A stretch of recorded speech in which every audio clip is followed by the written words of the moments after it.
Hello guys, कैसे हैं आप लोग। आशा अच्छे होंगे। आप सब लोगों की पढ़ाई अच्छी चल रही होगी। आप सब लोगों का एक बार फिर से आपके अपने ऑनलाइन प्लेटफॉर्म प्रयाग एकेडमी में बहुत बहुत स्वागत है। हम लोग उत्तराखंड डीएलएड प्रवेश परीक्षा में शिक्षण अभिरुचि से संबंधित एमसीक्यू प्रश्न कर रहे थे। तो अभी तक हम लोग 9 प्रश्नावली कर चुके हैं। और आप लोगों ने अभी तक यदि नहीं देखा है तो ज़रूर देखिए। डिस्क्रिप्शन जो है उसमें लिंक भी दिया हुआ है, और जो है प्लेलिस्ट भी है, तो प्लेलिस्ट में जा करके और आप लोग पढ़ सकते हैं, अध्ययन कर सकते हैं अपना। ठीक है, अपने आप को जांच सकते हैं। और एक रिक्वेस्ट और है कि चैनल पर नए हैं या अभी तक चैनल को सब्सक्राइब नहीं किए हैं तो प्लीज़ चैनल को सब्सक्राइब जरूर कीजिए और अपने ग्रुप्स में शेयर कीजिए, जिससे कि लोग यदि हमसे जुड़ना चाहें तो जुड़ सकते हैं। ओके, तो चलिए शुरुआत करते हैं। आज का पहला हमारा प्रश्न है, कक्षा में शोरगुल को नियंत्रित करने के लिए संप्रेषण की कौन सी पद्धति सबसे अच्छी है। ठीक है, बात मत करो कहना, विद्यार्थियों की आवाज़ से भी ऊंची आवाज़ में बोलना, शांत रहकर विद्यार्थियों को देखना, या शोरगुल की परवाह किए बिना शिक्षण प्रारंभ करना। ठीक है, तो क्या हो जाएगा, शांत रहकर विद्यार्थियों को देखना। ये सबसे अच्छा क्या है, ये यानी कि प्रणाली है जिससे कि बच्चे बिल्कुल शांत हो जाते हैं। उनको एक बार पता हो कि अध्यापक जो है वो क्लास में पहुंच चुके हैं, चुपचाप खड़े होकर उनके तरफ देखते रहिए। तो जितने भी बात करते रहेंगे वो क्या हो जाएंगे, वो तुरंत देख करके और सोचेंगे मेरी तरफ देख रहे हैं, मेरी तरफ देख रहे हैं, मेरी तरफ अध्यापक देख रहे हैं। ठीक है, तो चुप हो जाएंगे। विद्यार्थियों तक अपने विचारों को संप्रेषित करने में शिक्षक की असफलता से संभव है। ठीक है, क्वेश्चन ध्यान से पढ़िएगा। विद्यार्थियों तक अपने विचारों को संप्रेषित करने में शिक्षक की असफलता से संभव है, यानी कि कौन सा ऐसी चीज है जिससे कि कोई भी अध्यापक अपने विचारों को विद्यार्थियों तक नहीं पहुंचा पाता।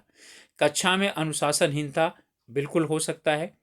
पढ़ाए जा रहे विषय में विद्यार्थियों की रुचि में गिरावट, ये भी हो सकता है। कक्षा में अनुपस्थित विद्यार्थियों की संख्या में वृद्धि। ठीक है, यानी कि ज़्यादातर बच्चे क्या हों, अनुपस्थित रहें। ठीक है, तो अध्यापक पढ़ाएगा किसको, तो इसका उत्तर हो गया हमारा क्या, कि उपरोक्त सभी। तो सभी क्या है, ये मतलब कि अब शिक्षार्थियों तक, ठीक है, अपनी बातों को अध्यापक द्वारा न पहुंचा पाने के कारण है। संप्रेषण पक्ष का कौन सा समूह कक्षा में संप्रेषण की प्रक्रिया को खंडित नहीं करता है। ठीक है, इसमें कौन सा ऐसा है जो खंडित नहीं करता है, विपर्यय, मूल्यांकन और संकेंद्रण। ठीक है, फिर इसके बाद है मूल्यांकन, संकेंद्रण और निदर्शन। फिर है मूल्यांकन, संकेंद्रण और अतिरंजन। ठीक है, संकेंद्रण, निदर्शन और अतिरंजन। ठीक है, अतिरंजन का मतलब है अत्यधिक किसी बात पर जोर देना, तो ये होगा नहीं। ठीक है, संकेंद्रण भी क्या है, बहुत कम समझाना, तो हमारा हो जाएगा मूल्यांकन, संकेंद्रण और निदर्शन। ठीक है, यानी फिर उसे व्याख्यात कर देना। ओके, चलिए, सुनना दुष्प्रभावित होता है कब।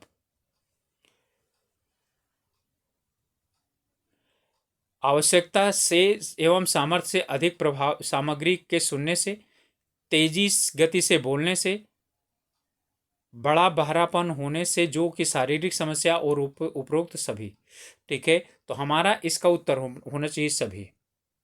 सुनना, बहुत तेजी से आप बोलते हैं तो भी प्रभावित होगा। अध्यापक को तेजी से बहुत नहीं बोलना चाहिए। बहरापन, ये तो शारीरिक समस्या है। आवश्यकता एवं सामर्थ्य से अधिक सामग्री क्या करना, सुनना ज्यादा होगा तो सुनने को दुष्प्रभावित करेगा। ओके, नेक्स्ट है क्वेश्चन, श्रवण जो कि संचार का सबसे महत्वपूर्ण पहलू है, में सुधार लाया जा सकता है। श्रवण का मतलब है सुनना। पूरे तौर पर ध्यान संकेंद्रण के द्वारा, दूसरे तक पहुंचाई गई सामग्री को नई, रुचिकर और आवश्यकतानुसार बनाने के द्वारा,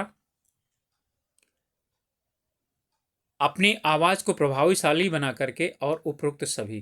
तो इसमें भी हमारे क्या है, सभी जो है वो संभव हैं। दूरदर्शन पर शिक्षण कार्य कक्षा अध्यापन से उत्तम है, क्योंकि इसके माध्यम से, तो इसके माध्यम से क्या होगी, बहुत बड़ी बड़ी कक्षाएं चलाना संभव है। इस प्रकार यह आर्थिक रूप से किफायती है, बिल्कुल सही है। जटिल विषयों के अध्यापन के लिए विशेषज्ञों की व्यवस्था की जा सकती है, अन्य लोग उनसे फायदा उठा सकते हैं, ये भी बिल्कुल सही है। ठीक है। अध्ययन यानी अध्यापन सामग्री की फिल्म बनाकर उन्हें पुनः प्रयोग किया जा सकता है। तो उपरोक्त सभी, दो से ज्यादा हो जाएं तो क्या हो जाएगा, उपरोक्त सभी होगा। निम्नलिखित दूरदर्शन शिक्षा की सीमाएं हैं, तो इनमें से दूरदर्शन शिक्षा की सीमाएं क्या हैं, केवल एक को छोड़कर, वह कौन है। लीजिए, अब यहां पर एक को छोड़ करके और कौन सी है जो समस्या है। दूरदर्शन अध्याय, ठीक है, एक निश्चित गति से आगे बढ़ते हैं और इस प्रकार वे छात्रों के व्यक्तिगत बौद्धिक स्तर को ध्यान में नहीं रख पाते हैं। ओके। इनमें से अध्यापकों तथा छात्रों के बीच विचारों का आदान प्रदान का कोई मौका नहीं होता, बिल्कुल सही है। यहाँ अध्यापन सामग्री को भली भांति समझने के लिए छात्रों को की उचित सहायता नहीं करते। ठीक है। इसके बाद आगे है कि कार्यक्रम की तैयारी तथा योजना बनाने में विशेषज्ञ बहुत अधिक समय लेते हैं। ये यानी कि ये सब हैं, ये वाला हमारा क्या है, नहीं है। अध्यापन सामग्री को भली भांति समझने के लिए छात्रों की उचित सहायता नहीं करते, बिल्कुल करते हैं, वो पढ़ाने के लिए इसलिए तो आते हैं। ठीक है। तो ये क्या है, ये हमारा, ठीक है, यानी कि इसका निगेटिव पॉइंट नहीं है। ओके। यहाँ पर क्वेश्चन ये पूछ रहा था कि कौन सा इसका क्या है, नकारात्मक पहलू है, तो ये नकारात्मक पहलू नहीं है इसका। सामूहिक संचार की प्रमुख परिसीमा यह है कि यह बहुत महंगा है, फीडबैक प्रणाली कमजोर होती है, संदेश प्रस्तुत करने में अधिक समय की जरूरत होती है, सफलता ज्यादातर प्रस्तुतकर्ता पर निर्भर करती है। ठीक है। यानी सामूहिक संचार की एक प्रमुख परिसीमा यह है कि यह सफलता ज्यादातर प्रस्तुतकर्ता पर निर्भर करती है। ठीक है। तो हमारा क्या हो जाएगा, ये डी वाला सही हो जाएगा। यदि किसी व्यक्ति को प्रस्तुतिकरण अच्छी तरह से नहीं आता है, ठीक है, तो वो यानी कि अच्छी तरीके से ऑनलाइन टीचिंग नहीं कर पाता है। क्लोज सर्किट टेलीविजन लाभदायक है। ठीक है। यानी सीसीटीवी जिसे आप बोलते हैं, तो क्लोज सर्किट टेलीविजन लाभदायक है किसके लिए, केवल एक स्थान पर रहने वाले सीमित श्रोताओं तथा दर्शकों के लिए, बड़े समूह के संप्रेषण के लिए, कक्षा के केवल कमजोर छात्रों के लिए, ओके, उपरोक्त सभी के लिए।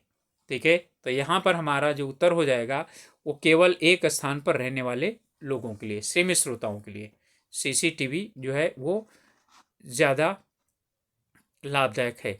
दूरदर्शन द्वारा प्रसारित शैक्षिक कार्यक्रम का लाभ है, क्योंकि लाभदायक क्यों है वो, यह सांसारिक घटनाओं को बिल्कुल वास्तविक रूप में प्रस्तुत कर सकते हैं, बिल्कुल सही है। यह सूक्ष्म रूपी जीवन को आवर्धित करके दिखा सकता है और उस पर टीवी पर प्रस्तुत कर सकता है, सही है। यह दर्शकों के एक बड़े समूह को एक ही ऑडिटोरियम में बैठकर देखने का अवसर प्रदान करता है अथवा विभिन्न स्थानों पर रहने वाले दर्शकों को एक साथ देखने की व्यवस्था कर सकता है, बिल्कुल सही है, सभी सही हैं, उपरोक्त सभी। इसका सबसे बड़ा उदाहरण क्या है, रामायण और महाभारत आने वाले, ठीक है, सीरियल। गांव, पूरा गांव एक जगह एक घर में यानी टीवी होता था, वहीं पर पूरे दिन यानी कि संडे वाले दिन इकट्ठा हो जाते थे 1 घंटे के लिए। ठीक है। शहरों में भी क्या हो जाता था, कर्फ्यू जैसा माहौल हो जाता था, अर्थात गाड़ियां वगैरह चलना वगैरह बंद हो जाती थी। ओके। ओवरहेड प्रोजेक्टर साज करके टीवी कक्षाध्यापन के लिए अधिक उत्तम है, क्यों, क्योंकि सस्ता और स्वचालित होता है, नहीं, इनमें से चित्र इच्छानुसार क्रम से दिखाए जा सकते हैं और आगे बढ़ जाने वाले चित्रों को पुनः लौटाया जा सकता है, यह हमारा सही हो सकता है। इससे प्रस्तुत की गई सूचना को सरलता से मस्तिष्क में बिठाया जा सकता है, इसका प्रयोग सरल है। ठीक है। तो यहाँ पर है ओवरहेड OHP, ठीक है, और शॉर्ट सर्किट टीवी इसे कक्षा अध्ययन के रूप में उत्तम इसलिए है क्योंकि इसमें चित्र को इच्छानुसार क्रम में दिखाया जा सकता है, आगे बढ़ने पर पुनः लौटाकर फिर से दिखाया जा सकता है। आजकल जैसे आप लोग देखते हैं ऑनलाइन में, ठीक है, इन्हें एक स्लाइड आगे बढ़ चुकी होती है, फिर से वापस करके उस स्लाइड को ला करके फिर दिखा देते हैं। छात्रों का निम्न में से कौन सा ग्रुप कंप्यूटर आधारित शिक्षा कार्यक्रम में इन्हीं से सबसे अधिक लाभान्वित हो सकता है। ओके। तो इसमें मंद बुद्धि वाला, मध्यम बुद्धि वाला और विभिन्न बौद्धिक क्षमता रखने वाले ग्रुप। ठीक है, तो सभी ठीक है कंप्यूटर के द्वारा सीख सकते हैं। हार्डवेयर टेक्नोलॉजी में नवीनतम विकास है। ठीक है, तो हार्डवेयर टेक्नोलॉजी की बात कर रहा है। तो हार्डवेयर टेक्नोलॉजी में नवीनतम विकास क्या है? एफएम चैनल की उत्पत्ति, जेड चैनल, एम चैनल और स्टार चैनल। ठीक है, तो यहां पर क्या है? FM channel. CHEER का तात्पर्य क्या है? ठीक है, यानी कि चीयर का जो है फुल फॉर्म पूछ रहा है, यहां पर क्या होता है? तो children enrichment education through radio, यही है इसका। ठीक है, children enrichment education through radio, यही इसका उत्तर है। भारत में एजुकेशन टीवी पहली बार कब प्रारंभ हुआ? ठीक है, तो भारत में जो एजुकेशन टीवी है वो पहली बार 1959 में जो है ना प्रारंभ हुआ।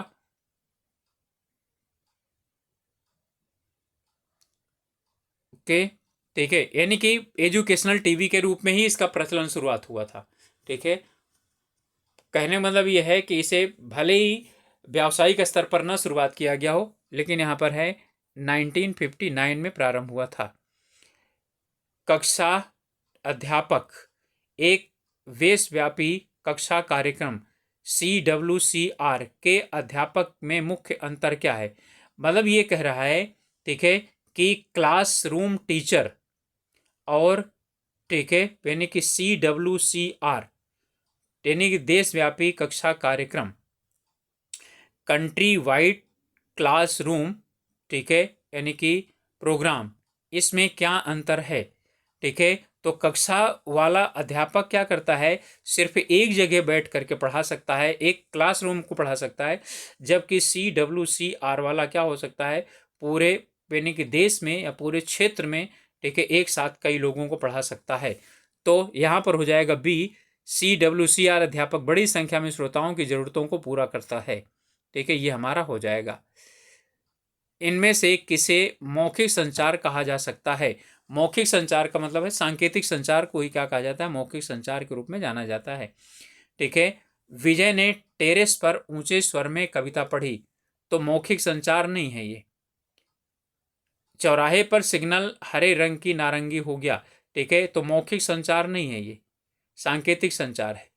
बच्चा माँ का ध्यान खींचने के लिए रो रहा है, ठीक है, तो ये भी हो सकता है।